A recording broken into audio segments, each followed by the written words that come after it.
LGBTQIA+, അതായത് ഇനിയും നമ്മൾ ഒരുപാട് ഐഡൻറ്റിറ്റീസിനെ നമ്മൾ തിരിച്ചറിയേണ്ടതുണ്ട്. ശാസ്ത്രം മുന്നോട്ട് പോകുന്തോറും നമുക്ക് അത്തരത്തിലൊക്കെ തിരിച്ചറിവുകൾ വരും. പക്ഷേ നമുക്കിപ്പോൾ അറിയാവുന്ന കാര്യങ്ങൾ പോലും സമൂഹത്തിൽ കൃത്യമായിട്ട് എത്തിയിട്ടുണ്ടോ എന്നുള്ളത് സംശയമാണ്. കാരണം അങ്ങനെ ഒരു റെസ്പോൺസ് അല്ല കിട്ടിക്കൊണ്ടിരിക്കുന്നത്. അപ്പം ഈ ഡിസ്ക്രിമിനേഷൻസൊക്കെ മാറി വരുന്നൊരു ആഗ്രഹം നമുക്കുള്ളപ്പോഴും ഇതൊക്കെ സാധ്യമാവുന്നതിന് കുറച്ചുകൂടെ പ്രവർത്തനങ്ങൾ നടത്തേണ്ടതുണ്ട്. ചില സിലബസിലൊക്കെ നമ്മൾ ഉൾപ്പെടുത്തുന്നതിനെ കുറിച്ചുള്ള ഡിസ്കഷൻസ് പോകുമ്പോഴും കൃത്യമായിട്ട് അതൊക്കെ പ്രതിഫലിക്കുന്നുണ്ടോ? ഇതിനുള്ള അവബോധം ആൾക്കാർക്ക് നമ്മളിപ്പോൾ സ്കൂളുകളിലൊക്കെ ആയാലും അല്ലെങ്കിൽ കോളേജിലൊക്കെ ആയാലും നമ്മൾ അവയർനെസ് കൊടുക്കുന്നുണ്ട്. ഇപ്പോഴും കുറെ ആൾക്കാർ അത് കേൾക്കാൻ തയ്യാറാവാത്ത ഒരുപാട് മനുഷ്യരുണ്ട്. തെറ്റിദ്ധാരണ പരത്തുന്ന ഒരുപാട് ആൾക്കാരുണ്ട്. ഇങ്ങനെയാണ് അങ്ങനെയാണ്, ഞാനും നാളെ ഒരു ട്രാൻസ് ആണെന്ന് പറഞ്ഞിട്ട് ഞാനും ഒരു ഡ്രസ്സ് ഇട്ടിട്ട് സ്ത്രീകളുടെ ബാത്റൂമിൽ കയറട്ടെ, അല്ലെങ്കിൽ ഞാൻ അവിടെ കയറട്ടെ, സ്ത്രീകളിരിക്കുന്ന അവിടെ പോട്ടെ, അങ്ങനെയാണ് അവർ ചിന്തിക്കുന്നത്.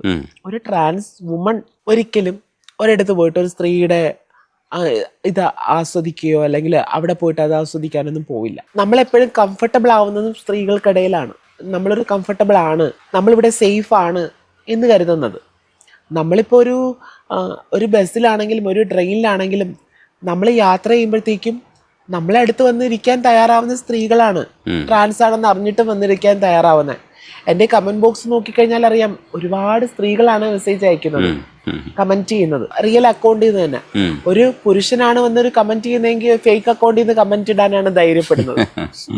നമ്മൾ ആൾക്കാരെ സഹകരിക്കാനോ കേൾക്കാനോ ഒന്നും തയ്യാറാവുന്നില്ല. ഇപ്പം നമ്മുടെ വീട്ടിൽ തന്നെ, ഇപ്പം എൻ്റെ വീട്ടിൽ തന്നെ ഞാനൊരു ട്രാൻസ് വുമൺ ആണ്. എൻ്റെ വീട്ടിലുള്ളവർക്ക് ട്രാൻസ് വുമണിനെ കുറിച്ച് അവയർനെസ് ഉണ്ടെന്ന് ഞാനൊരിക്കലും കരുതുന്നില്ല. അത് സാരി ഉടുത്തത് നടക്കുന്നു. ചിലപ്പോൾ എൻ്റെ അമ്മയ്ക്കോ എൻ്റെ അനിയനോ അതിനെക്കുറിച്ച് ചെറിയൊരു അവയർനെസ് ഉണ്ടാവും. കാരണം ഞാൻ എൻ്റെ അമ്മയുടെ മുന്നിൽ വെച്ച് ഡ്രസ്സ് മാറാറുണ്ട്. അപ്പോൾ എന്തായാലും അമ്മയ്ക്കറിയാം ഞാൻ അത്രയും ഇത് ചെയ്ത് സ്ട്രഗിൾ ചെയ്ത് അത്രയും സർജറി ചെയ്തു. ഞാൻ എൻ്റെ ശരീരവും മനസ്സും ഒക്കെ ഒരു പെണ്ണായിട്ട് സ്ത്രീയായിട്ട് പാകപ്പെട്ട് കഴിഞ്ഞു എന്ന്. അപ്പം ഞാൻ ഈ സ്ത്രീയായിട്ട് പാകപ്പെട്ട് കഴിഞ്ഞു എന്ന് പറയുമ്പോൾ ആൾക്കാർ പറയും, സ്ത്രീയോ എവിടെ, സ്ത്രീ എവിടെയാ, അവർക്ക് പ്രസവിക്കാൻ പറ്റുമോ, അല്ലെങ്കിൽ അവർക്ക് അങ്ങനെ പറ്റുമോ? അങ്ങനെയാണ് ആളുകൾ കരുതണ. അങ്ങനെയാണ് ഒരു സ്ത്രീ എന്ന് പറയുമ്പോഴത്തേക്ക് ഭയങ്കര പ്രസവിച്ച് 10 കുട്ടികളെ പ്രസവിക്കണമെന്നോ അല്ലെങ്കിൽ അങ്ങനെയൊന്നും അല്ല. മാനസികമായിട്ട് നമ്മളൊരു സ്ത്രീയാണെന്ന് സങ്കല്പിച്ച് ജീവിക്കുന്ന മനുഷ്യര്. എൻ്റെ പാർട്ട്ണറോട് ഞാൻ പറഞ്ഞിട്ടുള്ളതാണ്, എന്നെ നിങ്ങൾ പരിപൂർണമായിട്ടുള്ളൊരു സ്ത്രീ ആയിട്ടല്ല കാണേണ്ടത്, എന്നെ നിങ്ങൾ ട്രാൻസ് വുമൺ ആയിട്ടാണ് കാണേണ്ടത്. I am a trans person. എന്നെ അങ്ങനെ കാണാവൂ. ഒരു ട്രാൻസ് വുമൺ നിന്ന് പ്രതീക്ഷിക്കാവൂ. കാരണം ഞാനൊരു പരിപൂർണത എത്തിയൊരു സ്ത്രീ ആണെന്ന് കരുതിയിട്ട് നിങ്ങൾ എന്നെ സമീപിക്കരുത്. ഞാനൊരു എൻ്റെതായ പരിമിതികൾ എനിക്കുണ്ട്. ആ ഒരു പരിമിതികളിൽ മാത്രമേ എനിക്ക് എന്ത് കാര്യവും ഇപ്പം സംസാരത്തിലായാലും എൻ്റെ പ്രവൃത്തിയിലായാലും ഒക്കെ ഞാൻ ഒരു ട്രാൻസ് വുമൺ ചെയ്യുന്ന പോലെ ആയിരിക്കുള്ളൂ. പല ആൾക്കാരും പറയും, നടക്കുന്ന കാണുമ്പോൾ പെണ്ണെന്നാണ് വിചാരിക്കുന്നത്, കണ്ടാൽ തന്നെ അറിയാം ആണാണെന്നൊക്കെ പറഞ്ഞ ആളുകൾ കമൻറ്റ് ചെയ്യാറുണ്ട്. അത് മെൻ്റലി നമ്മളെ വേദനിപ്പിക്കാനാണെങ്കിലും ഇപ്പോഴൊക്കെ ഞാൻ അങ്ങനെ ഒരു നെഗറ്റീവ് കമൻസ് ഒക്കെ കാണുമ്പോൾ പണ്ടൊക്കെ എടുത്ത് സ്ക്രീൻഷോട്ടൊക്കെ ഇട്ട് അവരങ്ങനെ പറഞ്ഞു ഇവരിങ്ങനെ പറഞ്ഞു എന്നൊക്കെ പറഞ്ഞിട്ട് ഇടാറുണ്ട്. അപ്പം ഞാനൊന്നും കാര്യമാക്കാറേ ഇല്ല.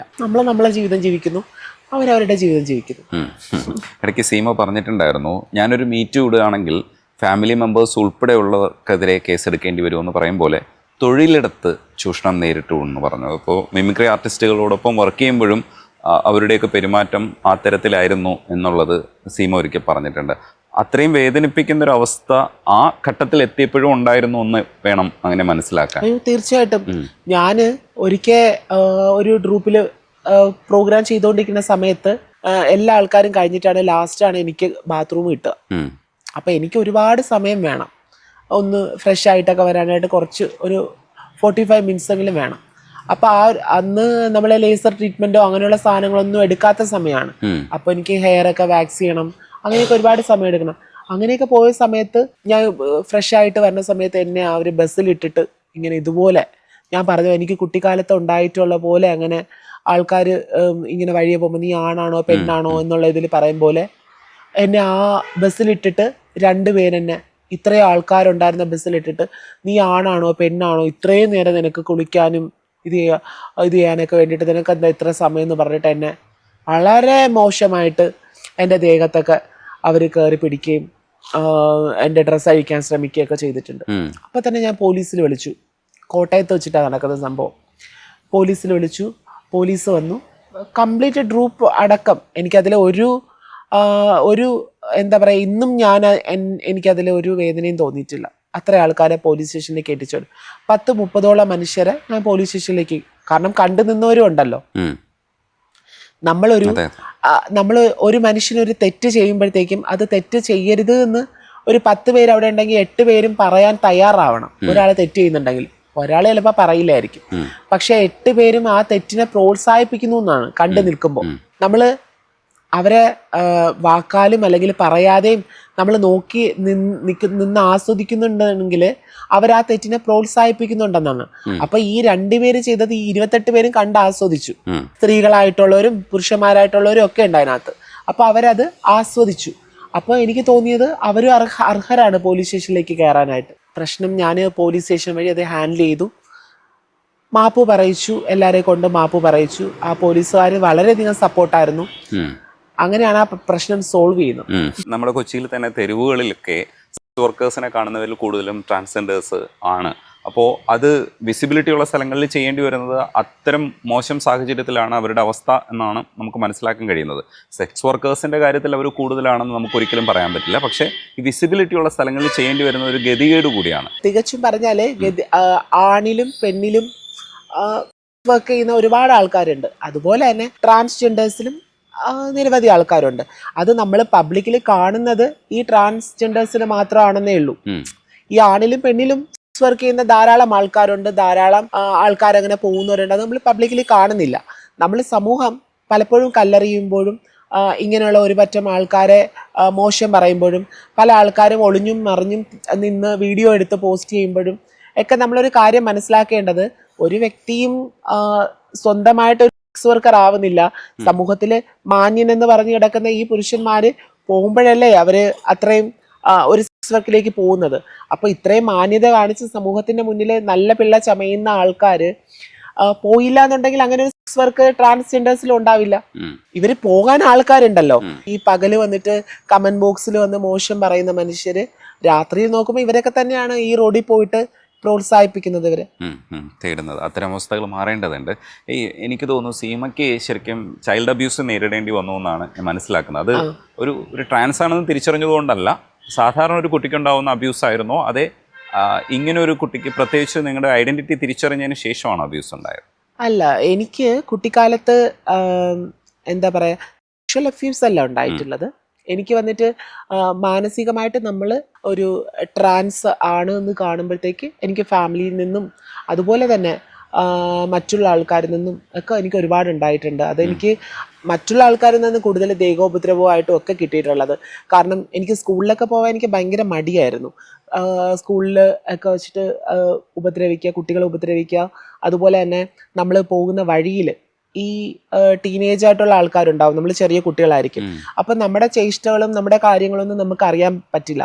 അപ്പം എന്നെ ഈ വഴിയിലൊക്കെ നിന്നിട്ട് ആൾക്കാർ ഉപദ്രവിച്ചിട്ടുണ്ട്.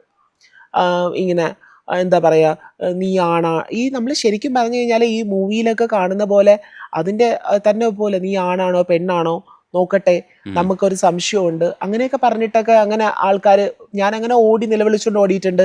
ചിലപ്പോൾ എൻ്റെ വീട്ടിലേക്ക് പോകുന്ന വഴിയെന്ന് വെച്ചാൽ ഭയങ്കര വിജനമായിട്ടുള്ള വഴിയാണ്. അപ്പോൾ ഇങ്ങനെ ആളുകൾ ഇന്നും ആ ആൾക്കാരെയൊക്കെ കാണുമ്പോൾ എൻ്റെ മനസ്സിൽ ഭയങ്കര ഒരു ഇതാണ്, ഇവരൊക്കെ എത്ര പകൽമാന്യന്മാരായിട്ടാണ് നടക്കുന്നത് എന്നുള്ളതാണ്. അപ്പോഴത്തേക്ക് ഇങ്ങനെ പോകുമ്പോൾ ഈ ആണാണോ പെണ്ണാണോ അവർക്ക് ഡൗട്ടാണ്. അവർക്ക് ശരിക്കും എന്താണ് ഐഡൻറ്റിറ്റി എന്ന് എന്താണെന്നും ശരിക്കും അറിയാം. നമ്മൾ അന്നൊരു ആ ഒരു ഐഡൻറ്റിറ്റി അറിഞ്ഞ് നമ്മളെ അറിയാതെയാണ് നമ്മൾക്കുള്ളിലേക്ക് ആ ഒരു ഇത് നമ്മുടെ ആ ചേഷ്ട, സ്ത്രീകളുടെ ചേഷ്ട വരുന്നത്. നമ്മൾ അറിഞ്ഞുകൊണ്ട് അഭിനയിക്കുന്നതോ ആക്ട് ചെയ്യുന്നതോ ഒന്നുമല്ല. അപ്പം ആ ഒരു സമയം ഞാനിങ്ങനെ എൻ്റെ വീട്ടിന് അത് അടുത്തുകൂടി പോകുന്ന ആരെങ്കിലും കൂട്ടിനുണ്ടോ എന്നൊക്കെ ഇങ്ങനെ നോക്കി നിന്നിട്ടുണ്ട്. ഞാനതുപോലെ തന്നെ ഒരു ഫ്ലവർ മില്ലിൽ ജോലി ചെയ്യുന്ന സമയത്താണെങ്കിലും ഞാൻ ശരിക്കും ഒരു 5-6 കിലോമീറ്റർ നടന്നാണ് ഈ ഫ്ലവർ മില്ലിൽ ജോലി ചെയ്യാനായിട്ട് പോകുന്നത്. അപ്പോൾ അവിടെ ഈ അരി ഉഴുന്നൊക്കെ ആട്ടി കഴിഞ്ഞിട്ടൊക്കെ സമയം 7-8 മണിയാവും.